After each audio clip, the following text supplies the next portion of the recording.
नमस्कार, श्री स्वामी समर्थ। जर तुमच्याही घरामध्ये सतत नवरा बायकोमध्ये भांडणं होत असतील, घरात अशांत वातावरण असेल, मुलं खूप हट्टी झाली असेल, आर्थिक अडचणी असतील, कर्ज झालं असेल, व्यवसायामध्ये सतत नुकसान होत असेल, नोकरीमध्ये वारंवार अडथळे येत असेल, विवाह जुळत नाही, संतान प्राप्तीमध्ये विलंब होत असेल किंवा कितीही प्रयत्न करून मनासारखं यश मिळत नसेल, तर अशा वेळेस आपल्याला स्वामी समर्थ महाराजांची अतिशय प्रभावी अशी सेवा करायची आहे आणि ही सेवा बऱ्याचदा आपल्याला केंद्रामध्ये सुद्धा करायला सांगितली जाते। आता ही सेवा आहे श्री स्वामी चरित्र सारामृत ग्रंथाच्या 108 संकल्पयुक्त पारायणाची सेवा। आता लाखो स्वामी सेवेकरांचा असा अनुभव आहे की ही 108 संकल्पयुक्त पारायणांची सेवा विश्वासाने, श्रद्धेने आणि सातत्याने जर केली तर आपल्या मनाला शांती मिळते, स्वामींची कृपा आपल्याला अनुभवायला मिळते आणि सर्वात महत्त्वाचं म्हणजे आपल्या ज्या काही समस्या असतील, अडचणी असतील, त्या या सेवेने दूर होत असतात। आणि म्हणूनच आजच्या या व्हिडिओमध्ये आपण श्री स्वामी चरित्र सारामृत ग्रंथांच्या 108 संकल्पयुक्त पारायणांची सेवा कशा प्रकारे करायची आहे, संकल्प कसा करायचा, कोणते नियम पाळायचे आणि मध्ये जर एखादा दिवस सेवा करायची राहून गेली तर मग काय करायचं, याबद्दल संपूर्ण माहिती आपण पाहणार आहोत। आणि म्हणून व्हिडिओ शेवटपर्यंत नक्की ऐका, माहिती कुठेही स्किप करू नका। माहिती आवडली तर चॅनलला सबस्क्राईब करा। आता सर्वात महत्त्वाचं म्हणजे ही सेवा कशी करायची, तर बघा, तुम्ही कोणत्याही दिवशी या सेवेची सुरुवात करू शकतात। तसं तर पाहिलं स्वामींचा वार गुरुवार आहे, परंतु सगळेच वार हे शुभ असतात आणि म्हणून तुम्हाला ज्या दिवशी मनात येईल की मला आजपासून ही सेवा सुरू करायची आहे, तोच दिवस शुभ आहे आणि त्या दिवसापासूनच तुम्हाला सेवेला सुरुवात करायची आहे। पण सेवा सुरू करण्याच्या एक दिवस आधी, म्हणजे जर तुम्ही गुरुवारी सेवा सुरू करणार असाल तर बुधवारी तुम्हाला तुमच्या घराजवळील स्वामी समर्थ महाराजांच्या केंद्रात किंवा मठात जायचं आहे। आता स्वामी महाराजांचं मंदिर नसेल तर तुम्हाला दत्त महाराजांच्या मंदिरात जायचं आहे आणि तेही नसेल तर तुम्हाला तुमच्या देवघरामध्येच स्वामी समर्थ महाराजांच्या समोर नारळ आणि खडीसाखर ठेवायची आहे। आता जर तुम्ही स्वामी महाराजांच्या मंदिरात गेले तर तिथे जाताना तुम्हाला एक नारळ, खडीसाखर, अगरबत्ती आणि फूल घेऊन जायचं आहे। तिथे गेल्यानंतर ते नारळ, खडीसाखर स्वामी महाराजांसमोर ठेवायचं आहे आणि स्वामी महाराजांना मुजरा करायचा आहे। मुजरा करून झाल्यानंतर तिथेच बसून आपल्याला स्वामी महाराजांना सांगायचं आहे किंवा आवाहन करायचं आहे की हे स्वामी समर्थ महाराज, मी उद्यापासून तुमचं 108 स्वामी चरित्र सारामृत ग्रंथाचे संकल्पयुक्त पारायण करणार आहे। माझ्याकडून ही सेवा निर्विघ्नपणे पूर्ण करून घ्या आणि तुमची जर काही इच्छा असेल ती इच्छा सांगायची आहे किंवा जर काही समस्या असेल तर ती समस्या दूर करण्यासाठी तुम्ही हे पारायण करत आहात आणि मी श्रद्धेने आणि मनोभावे हे पारायण पूर्ण करणार आहे। माझ्याकडून ही सेवा तुम्ही पूर्ण करून घ्या, अशी प्रार्थना स्वामी महाराजांना करून आपल्याला घरी यायचं आहे। आता दुसऱ्या दिवशी सकाळी लवकर उठून आपल्याला आपल्या घराची स्वच्छता करायची आहे। घराच्या मुख्य दरवाजाच्या उंबरठ्याला हळदीचं लेपन करायचं आहे। घरासमोर छोटीशी रांगोळी काढायची आहे। तुळशीला पाणी अर्पण करायचं आहे। सूर्याला अर्घ्य द्यायचं आहे आणि यानंतर आपली जी दररोजची देवपूजा आहे ती करून घ्यायची आहे। आता सर्वात महत्त्वाचं म्हणजे तुम्ही जी सेवा करणार आहात, जे पारायण करणार आहात, त्या पारायणाच्या वेळेमध्ये सातत्य ठेवायचं आहे। आता पहिल्या दिवशी जर तुम्ही सकाळी सेवा केली तर दुसऱ्या दिवशी सुद्धा तुम्हाला सकाळीच सेवा करायची आहे आणि तुमचे जोपर्यंत 108 पारायण होत नाही तोपर्यंत तुम्हाला सकाळीच सेवा करायची आहे। जर दुपारी सेवा केली तर पुढचे सर्व दिवस दुपारीच सेवा करा किंवा संध्याकाळी करणार असाल तर सर्व दिवसांच्या सेवा संध्याकाळी ठेवा, म्हणजे दररोज त्याच वेळेमध्ये सेवा करायची आहे। तुम्हाला जर या सेवेसाठी स्वतंत्र पूजेची मांडणी करायची असेल तर तुमच्या देवघराजवळ तुम्ही जागा स्वच्छ करायची आहे आणि त्यावर एक चौरंग किंवा पाट ठेवून एक पिवळा किंवा लाल रंगाचं वस्त्र अंथरून स्वामी समर्थ महाराजांचा फोटो किंवा मूर्ती ठेवायची आहे। आता जर तुम्हाला कलश स्थापना करायची असेल तर एक तांब्या घ्यायचा आहे, त्यामध्ये पाणी भरून घ्यायचं, 1 रुपयाचं नाणं, सुपारी, थोडंसं हळद, कुंकू, गंध, अक्षता टाकायच्या आहे, एक फूल टाकायचं आणि त्यावर आंब्याची 5 पाने आणि त्यावर नारळ ठेवायचा आहे। अशा प्रकारे आपल्याला कलश स्थापना करायची आहे। त्यानंतर तुपाचा किंवा तेलाचा दिवा लावा, धूपदीप ओवाळा स्वामी समर्थ महाराजांना। आता मूर्ती असेल तुमच्याकडं तर मूर्तीला अभिषेक करा, श्री स्वामी समर्थ मंत्राचा जप करून अभिषेक करा किंवा पुरुष सूक्ताचं पठण करून तुम्ही अभिषेक करू शकतात।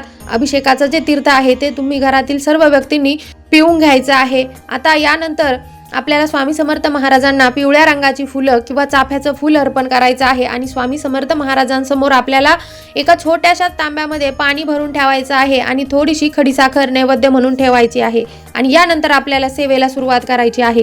आता जर तुमच्या घरामध्ये जागा नसेल किंवा लहान मुलं असेल आणि तुम्हाला पूजेची मांडणी करायची नसेल तर तुम्ही पूजेची मांडणी नाही केली तरी चालेल।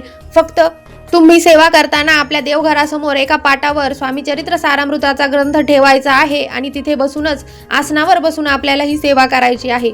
आता यानंतर आपल्याला संकल्प करायचा आहे। संकल्प करत असताना आपल्या उजव्या हातामध्ये थोडंसं पाणी, हळद, कुंकू, अक्षता आणि एक फूल घ्यायचं आहे आणि स्वामी समर्थ महाराजांना आपल्याला सांगायचं आहे की मी अमुक अमुक कश्यप गोत्राची आजपासून स्वामी चरित्र सारामृत ग्रंथाचे 108 संकल्पयुक्त पारायण करणार आहे आणि ही 108 पारायणांची सेवा माझ्याकडून तुम्ही निर्विघ्नपणे पूर्ण करून घ्या आणि तुमची जर काही इच्छा असेल तर ती इच्छा सांगायची आहे किंवा काही समस्या असेल तर ती समस्या दूर करण्यासाठी मी हे पारायण करत आहे असं म्हणून आपल्याकडून ती सेवा स्वामी समर्थ महाराज तुम्ही पूर्ण करून घ्या असं म्हणायचं आहे आणि हातातील पाणी जे आहे ते आपल्याला ताम्हणात सोडायचं आहे। अशा प्रकारे आपल्याला सेवेचा संकल्प करायचा आहे।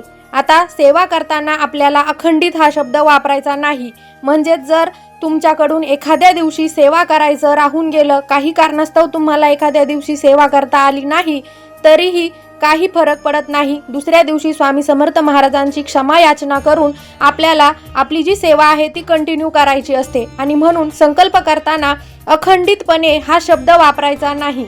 आता सर्वात महत्त्वाचं म्हणजे सेवा काय करायची तर बघा, आपल्याला जिथे पूजा मांडणी केली आहे किंवा देवघरासमोर आसन टाकून बसायचं आहे आणि सर्वप्रथम आपल्याला एक वेळा स्वामी स्तवन म्हणायचं आहे। कोणतीही सेवा सुरू करताना स्वामी स्तवन हे एक वेळा म्हणायचंच असतं। त्यानंतर एक माळ स्वामी नामाचा जप करायचा आहे आणि मग स्वामी चरित्र सारामृत ग्रंथातील आपल्याला 1 ते 21 अध्यायांचं पठण करायचं आहे। आता हे 1 ते 21 अध्याय तुम्ही एका बैठकीतच वाचायचे आहे, परंतु जर नाही शक्य झालं तर तुम्हाला सेवा करताना मध्येच उठावं लागलं तर काही हरकत नाही। हातपाय स्वच्छ धुवून पुन्हा सेवा जी राहिलेली सेवा आहे ती पूर्ण करू शकतात। अशा प्रकारे आपल्याला दररोज स्वामी चरित्र सारामृताचे 1 ते 21 अध्याय पठण करायचे आहे। तुम्ही दररोज एकच पाठ केला पाहिजे असं काही बंधन नाही। तुम्ही एका दिवशी 2 स्वामी चरित्र सारामृत ग्रंथाचे पाठ करू शकता, म्हणजेच तुमची 54 दिवसांमध्ये ही 108 पारायणांची सेवा पूर्ण होईल। आपण स्वामी चरित्र सारामृत ग्रंथ वाचत असताना मनोभावे आणि एकाग्रतेने वाचायचा आहे। वाचनासाठी खूप घाई गडबड करायची नाही।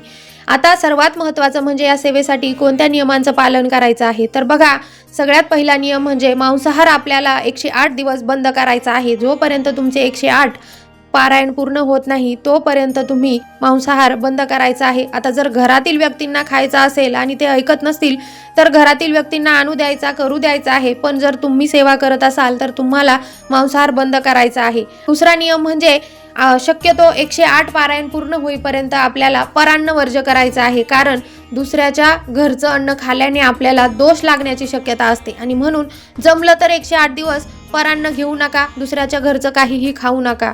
आता या सेवेमध्ये ब्रह्मचर्याचं पालन नाही केलं तरी चालेल, बाकी इतर खाण्यापिण्याविषयी कोणतेही नियम या सेवेमध्ये नसतात।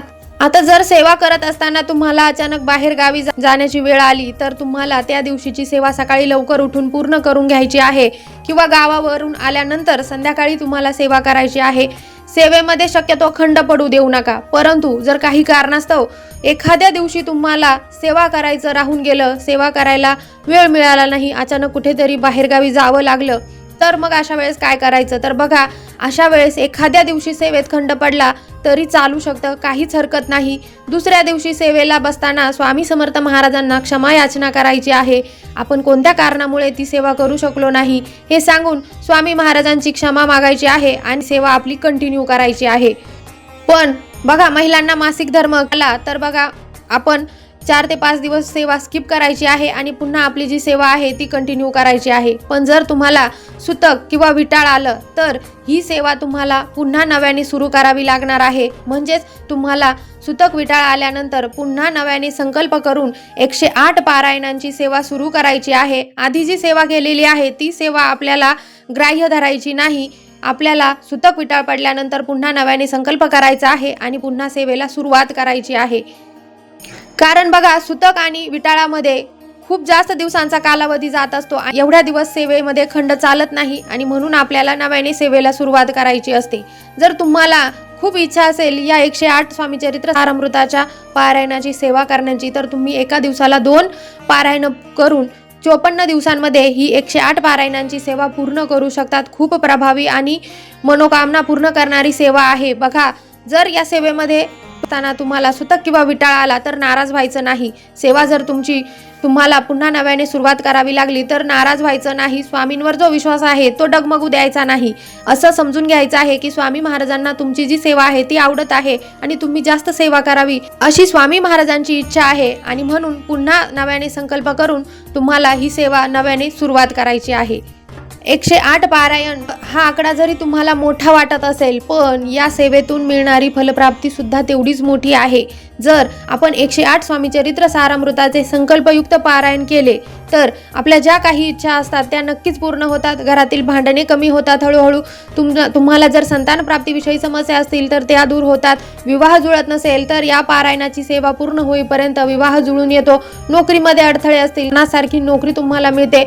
व्यवसायामध्ये चांगले तुम्हाला अनुभव यायला सुरुवात होते. त्याचबरोबर जर काही आर्थिक अडचणी असतील, कर्ज झालेलं असेल तर ते कमी होण्यासाठी योग्य मार्ग स्वामी महाराज दाखवत असतात. आणि सर्वात महत्त्वाचं म्हणजे जर मुलांबाबत तुम्हाला काही समस्या असतील, मुलं ऐकत नसतील, खूप हट्टी झालेली असतील, अभ्यास करत नसतील, वारंवार मोबाईल बघत असतील, तर ही सेवा केल्याने नक्कीच मुलांच्या वर्तवणुकीमध्ये चांगले अनुभव आपल्याला बघायला मिळतात. आणि म्हणून तुम्ही सुद्धा एक वेळा 108 पारायणांची ही सेवा नक्की करून बघा. तुमच्या आयुष्यामध्ये नक्कीच चांगले बदल या सेवेने घडून येतील.